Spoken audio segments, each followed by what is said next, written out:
Hi guys, this is O-level chemistry, paper 12, November 2020, question 11.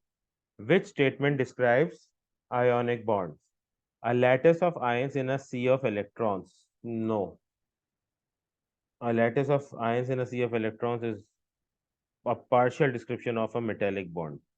Next, electrostatic attraction between oppositely charged ions, the exact definition of ionic bonding. The sharing of electrons between atoms to gain a noble gas configuration. Sharing of electron takes place in covalent compounds. And transfer of electrons from atom of a non-metal to the atom of a metal. Again, this is what happens. Transfer of electron from an atom of a non-metal. No. Metals do not accept. This statement should have these two words interchange. Then it would become correct. So this statement is incorrect.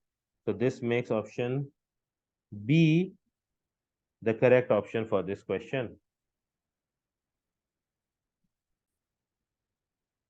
Question 12.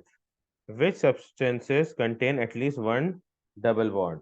C2H4 is an alkene. It would definitely contain a double bond between the two carbon atoms present in the structure. Oxygen is a molecule with a double bond between two oxygen atoms. C2H6 is an alkane. An alkane is a saturated hydrocarbon. So alkanes do not have any double or triple bond present in their structures. So 3 becomes incorrect. And 4, carbon dioxide. Carbon dioxide contains two oxygen atoms bonded to carbon with a double bond. So there are two double bonds, one between each oxygen and the carbon atom. So 1, 2, and 4 all have double bonds present, while 3 does not have any double bond present. So this makes option C the correct option for this question.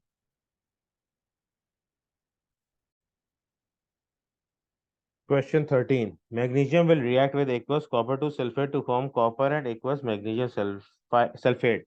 What is the correct equation for this reaction? So if copper 2 ions are being converted into copper, so copper 2 ions are accepting electrons, which means magnesium will be losing 2 electrons so that copper can accept them, and it will be forming an Mg2 positive ion. So in A, we've got magnesium metal and copper ions. Magnesium metal has a charge of 0 and MgSO4 has a magnesium ion with a 2 plus charge. In copper sulfate, Cu2 plus has a charge of plus 2 and Cu has a charge of 0. So what was described earlier is exactly what is happening in A. So this is correct. In B, the formula for copper sulfate is incorrect. In C, we've got the formula for magnesium sulfate, which is incorrect. In D, we have got formula for copper sulfate as well as formula for magnesium sulfate as the incorrect formula. So this makes option A the correct option for this question.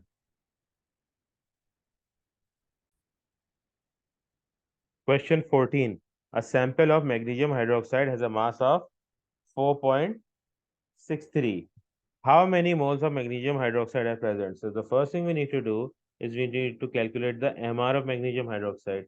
Magnesium is 24, oxygen is 16, so 16 to the 32, plus 2 hydrogen, 34, 34 plus 24 gives us a value of 58. How many moles of magnesium hydroxide are there? We divide 4.63 by 58 to obtain the number of moles. We end up with a value of 0.0798, making option B the correct option for this question. Question 15. Which statement is correct? The concentration of a solution is expressed in dm cube per mole. No, it is expressed in mole per dm cube. So we need to switch the units. Next, the empirical formula for compound always gives the actual number of each type of atom in a one molecule. No, it gives us the average, as in the smallest number. It is in the simplest ratio of elements. Next, the molecular formula of a compound always contains more atoms than the empirical formula. No, we can have structures like butanol, in which the empirical formula is equal to the molecular formula, and it is C4H10O. Because we've got a single oxygen atom, this formula cannot be converted into a more simpler ratio. So the empirical formula is equal to the molecular formula. So this statement becomes incorrect. Next, the relative atomic mass of an element is the average mass of one atom of the element compared to 1/12 the mass of one atom of carbon 12. Yes, this is the definition of relative atomic mass. So this makes option D the correct option for this question.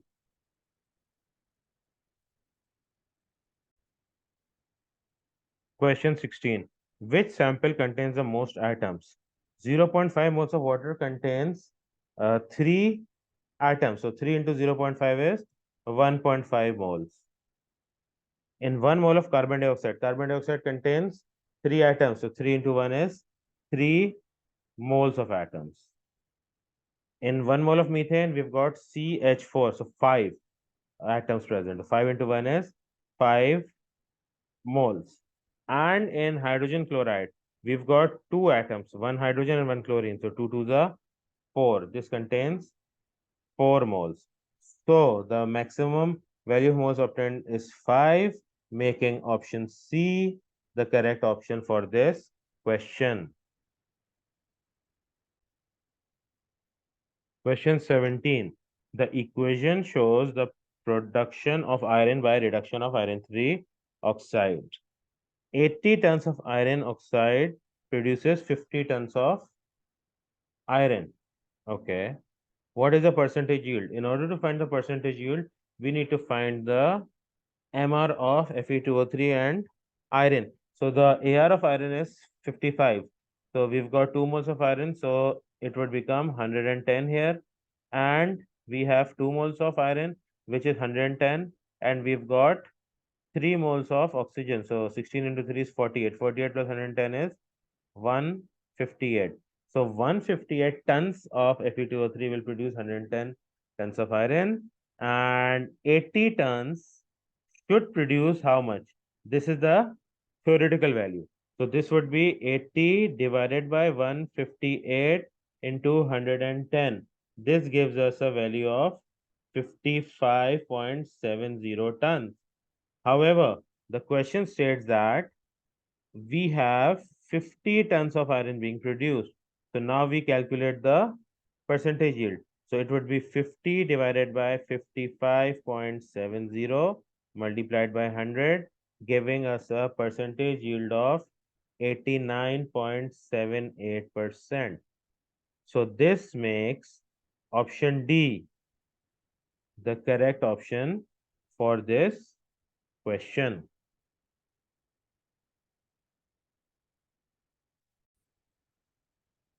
Question 18.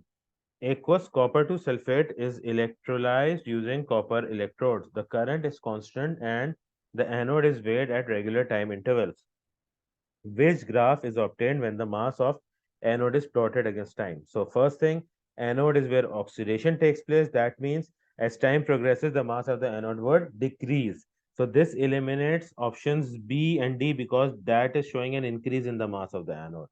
Now, we have got A and we've got C. C shows a constant decrease, A shows a non-uniform decrease. Now, current being constant will result in a constant decrease in the mass of the anode. So based on this, option C shows constant decrease in mass, which is correct, and option A does not show constant decrease in mass, making it incorrect. Thus, option C is the correct option for this question.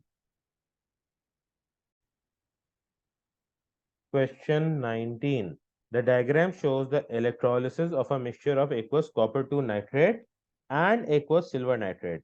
Electrodes X and Y are inert. Which word correctly complete gaps 1 and 2? Okay. Copper is above silver in the reactivity series. Yes. It can be deduced that dash is initially deposited at electrode dash. Okay. So deposition occurs at the cathode, first of all. So 2 would be the cathode. Now the cathode is the negative terminal. That means 2 has to be Y. So options A and C have been eliminated. Options B and D contain Y. So now we look at what is being deposited. Now, since silver is less reactive than copper, so silver will be the one that is being deposited. Option A contains copper, incorrect. Option D contains silver, making option D the correct option for this question. Question 20. The energy profile diagram of a chemical reaction is shown. Okay. What is the value of the activation energy of the reaction? Now, the activation energy is the energy between the reactant and the maximum energy state which is reached, which is known as the transition state. So, this is the activation energy here. And this would be 250 as a maximum value minus 150 as the starting point. So this gives us a value of plus 100. And we need to remember that activation energy will always be positive, it cannot be negative. So plus 100 is the option C.